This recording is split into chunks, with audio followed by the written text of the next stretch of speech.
Salut les daimyo, c'est le Shogun et aujourd'hui on va parler de Kaiju numéro 8 épisode 3 ou Kaiju number 8 si tu veux, on va pas se prendre la tête pour ça, c'est pas grave. Voilà, je l'appelle à la française, tu l'appelles à l'anglaise, on va pas s'embrouiller, on est bien. On va passer un bon moment. On a eu droit à des épisodes 1 et 2 à mes yeux absolument magistrales, c'était vraiment fantastique, j'ai adoré, que ce soit l'épisode 1 ou le numéro 2. Et ce numéro 3, je dois bien avouer que je me suis... Bah oui, on va pas mentir, je me suis ennuyé de ouf, voilà. Je me suis ennuyé de ouf, en tout cas sur toute cette première partie. La première partie, ça m'a gavé, la deuxième partie était mieux. Elle était même beaucoup mieux, mais c'était trop tard. Voilà, mon esprit était plus là. Voilà, mon esprit divaguait, je pensais à d'autres trucs, à la vidéo, à des machins, parce que je suis pas rentré dedans. Je suis pas rentré dedans, le rythme était pas bon, l'histoire était peu intéressante à ce moment-là. Après, c'est pas grave. Voilà, non, je ne suis pas en train de cracher sur Kaiju numéro 8, absolument pas, parce que je trouve toujours que c'est un animé fantastique, et je trouve d'ailleurs que en France, il n'a pas reçu l'accueil qu'il mérite. Voilà, clairement, je vous le dis clairement, Kaiju numéro 8, c'est un bête d'animé, c'est un très bon manga, voilà, je suis pas allé très loin dans le manga, je vais pas vous mentir, parce que j'avais d'autres trucs à lire, c'est pas que je n'ai pas aimé, mais que j'avais d'autres trucs à lire, c'est un bon manga, et c'est pour l'instant un très bon animé, même si j'ai assez peu apprécié cet épisode 3, on va en parler, je vais vous expliquer pourquoi, et vous allez voir que malgré ça, eh ben je pardonne, voilà, je peux pardonner. Tous les épisodes ne peuvent pas être banger. Tous les animés ne peuvent pas être solo leveling. Qu'est-ce que vous voulez que je vous dise? Trêve d'introduction, on va parler de cet épisode 3. Alors déjà, de quoi parle cet épisode 3? Kafka et son collègue ont été reçus pour passer l'examen pour devenir chasseurs de kaiju. Ils vont donc avoir deux épreuves sur place, et la première, c'est une épreuve de capacité physique. On se rend compte donc à ce moment-là que Kafka ayant passé la trentaine, il est plus si chaud que ça au niveau physique. D'ailleurs, il arrive 219e sur 225. Et ça nous permet de voir à la fois que physiquement, lui, c'est pas ouf, et que d'autres, par contre, au contraire, sont vraiment impressionnants. Moi, personnellement, c'est toute cette partie-là qui m'a un petit peu gonflé. Alors, elle m'a saoulé parce que ça m'intéressait pas du tout de voir ça. J'ai trouvé ça très long, j'ai vraiment trouvé le temps long, au point carrément de vous dire que je regardais la barre de l'avancement d'épisodes en bas, chose qui m'arrive vraiment très rarement, mais là c'est arrivé. Mais en même temps, voilà, c'est comme ça, c'est une étape qui est obligatoire, c'est un moment qui était important pour présenter les autres personnages, et aussi pour nous montrer un petit peu le niveau de Kafka par rapport aux autres. Donc c'était vraiment quelque chose qu'il ne fallait pas louper, qu'il ne fallait pas squeezer.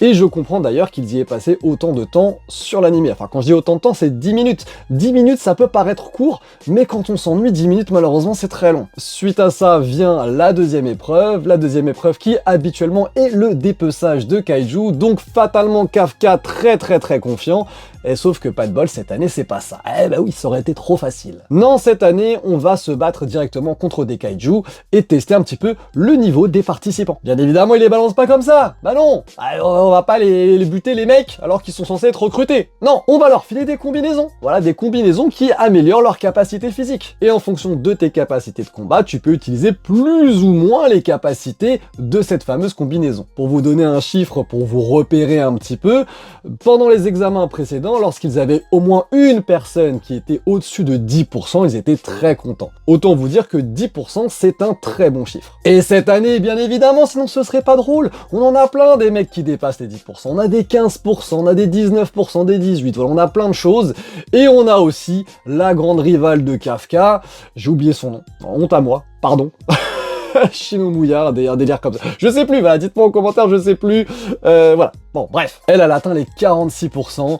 L'idée, voilà, c'est de nous montrer vraiment qu'elle est exceptionnelle. On comprend là tout de suite que c'est vraiment elle la boss, que c'est elle qu'on va devoir suivre, qui va être la grande rivale, quoi. Et de son côté, voilà, on nous fait un petit twist genre, oh là là, truc de fou. Kafka, combien il est à votre avis? Quoi, il est à 10, il est à 8, 12? Eh ben non, il est à 0%. Ah mais les gars, arrêtez, on le savait. Ils nous ont fait tout un truc là, genre, oh là là, dinguerie. On s'en doutait un petit peu, si vous avez l'habitude de lire des mangas, de regarder des animés, c'était prévisible, on le voyait ça à 100 km, c'est quelque chose qui est classique dans ce genre d'œuvre. On prend par exemple Naruto qui n'arrivait pas à utiliser bien son chakra, il ne l'utilisait pas correctement à cause de Kyuubi. ce qui était normal, ça permet en fait une évolution derrière.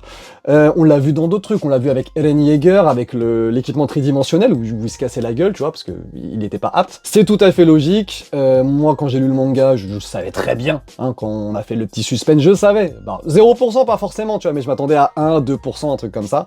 C'était sûr qu'il ne pourrait pas l'utiliser. À haute capacité. Mais c'est intéressant puisqu'on va justement pouvoir voir la progression. En plus de ça, on le sait très bien, Kafka peut se transformer en kaiju, hein, c'est sa capacité principale, c'est son rôle, c'est son petit truc à lui, voilà, je peux dire qu'il est un secret. Donc fatalement, ils n'allaient pas en plus de ça lui mettre des capacités de fou furieux en tant que combattant. Tu vois, c'est un petit peu, si tu veux, comme Eren et Levi dans Shingeki no Kyojin. T'as Levi qui est hyper compétent, et puis t'as Eren qui peut se transformer. Si Eren avait eu le niveau de Levi, à un moment, bon, bah c'est un peu relou, tu vois. Donc là, on s'y attendait, c'est logique.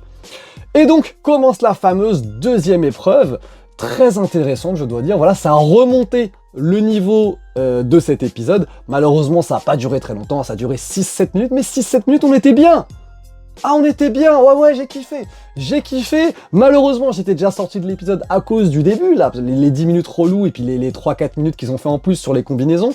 On s'y attend, on le savait, voilà, pas de surprise, on attend que ça se passe, c'était chiant. Mais sinon, vachement bien. Personnellement, je vous le cache pas, je m'attendais à ce moment-là à ce que Kafka se transforme en partie et que l'intrigue tourne autour du fait de est-ce qu'il va réussir à bien cacher ses membres de kaiju, son pouvoir de kaiju, ou pas. Et que fatalement, bah, il allait déchirer tous les kaiju présents, mais non. Et du coup, non, ils sont pas du tout partis là-dessus, ils sont partis sur son passé de nettoyeur de kaiju. Il a utilisé en fait ses connaissances pour aider ses coéquipiers, et ça, j'ai trouvé ça très intéressant. C'est bien fichu, c'est bien pensé. Et du coup, par exemple, on avait le gros kaiju qui a une très mauvaise vue et qui en fait se dirige à Louis, et donc Kafka lui a envoyé une grenade incapacitante, si je dis pas de bêtises, pour le déstabiliser au niveau de Louis et permettre à ses coéquipiers de le vaincre. Ça, j'ai trouvé ça pas mal, ça ramène un petit côté stratégie, et ça lui donne un rôle qui n'est pas forcément un rôle tout en puissance, ça lui donne un autre rôle, et j'ai trouvé ça vraiment très intéressant. Parce que du coup, au-delà de cet aspect combat contre les kaiju, on avait aussi cet aspect qui suis-je.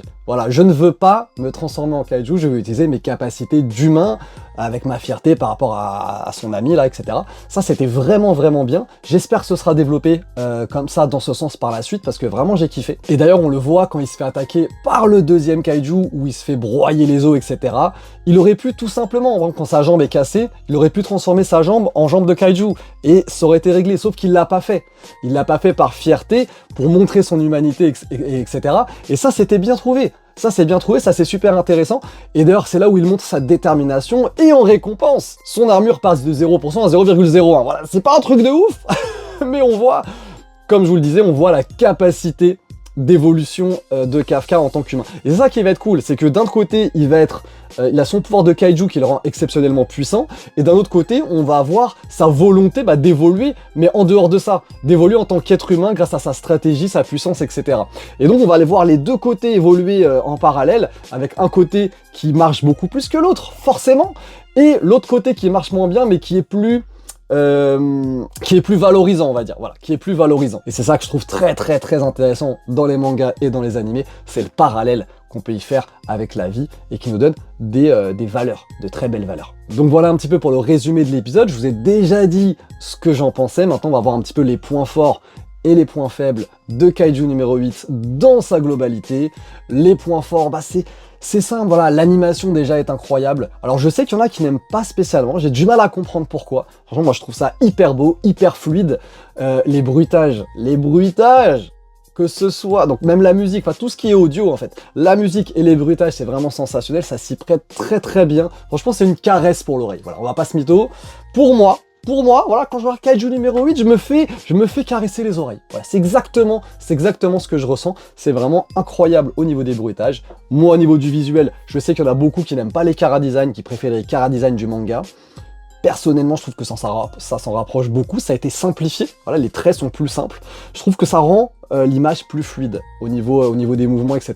Moi, je suis pas du tout dérangé par ce petit changement de chara-design. Ce qui me gêne par contre, j'en ai déjà parlé, mais du coup, c'est le rythme. Le rythme, je trouve ça assez lent. Il y a des super moments et il y a des moments où véritablement je m'ennuie. Dans l'épisode 1, il y a eu des longueurs de ouf. L'épisode 2 était banger. Voilà.